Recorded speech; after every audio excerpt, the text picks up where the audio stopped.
कि हमरा मानवा के सरधा पूरा दे राजा जी,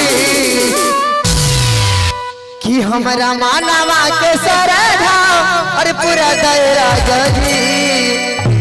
मन में श्रद्धा लगल है तो श्रद्धा हमार पूरा पत्नी अपने पति से कहती है कैसे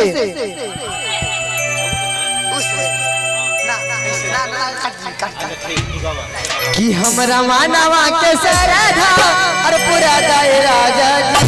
हमारा धारावा में राजा करा दे राजा जी, हमारा यादा में राजा करा दे राजा जी, हमारा यादा में राजा कि हमारा मानवा के सरधा पूरा दे राजा जी, हमारा मानवा के सरधा पूरा दे राजा जी।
बोले शंकर भगवान की जय। हर हर महादेव की जय। बोले सच्चे दरबार की जय।